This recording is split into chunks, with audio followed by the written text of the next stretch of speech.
point ngayon, sir. Ha? Ano lang, pa-out na rin ako, pauwi na rin ako. Hindi, jumuti ka, mag-OT ka. Ano mo, hulihin mo lang ako, mahuli mo lang. Kasi nakaharap ko mahuli. Kasi nung nakaraan, wala akong lisensya. Grabe ka.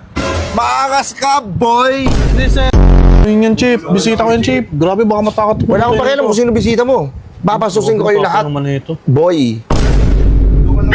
Bakit ka naghahanap siya ng bad boy? Oo. Diba sabi ko sa kanya, ito, alam mo naman ako, minahal mo ako ng ganito ako, hindi ako magbabago dahil sa'yo. Diba sabi niya, bad boy gusto niya. Sabi niya, nagugutom ako. Sabi ko, ito kayo naman yung kamao ko. Excuse me.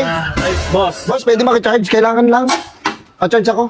Emergency Dapat ba, ako, boss? Emergency lang, pwede makicharge. Sige, boss. Hindi to yung e-bike. Pa-charge ako ng e-bike. Puta na, boss. E-bike, boss. Magdamagan yan. 8 hours na charge, alam ko. At saka malaki kumonsumo ng kuryente yan. Madamot. Hawak-hawak mo yung ano mo, tapos i-charge mo yung e-bike. Madamot, boy.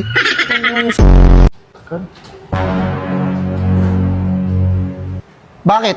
Bakit po? O bakit din? Hindi po, bakit po? Hindi, anong ginagawa nyo dito? Hindi, sir. May nihintay lang po ako. Eh, hindi ho ito waiting shed na pwede kayo mag-antay-antay. Sabi niya po kasi dito kami magkita eh. Sa may ano daw. Daanan to, Brad. Kung alam mo lang, boy.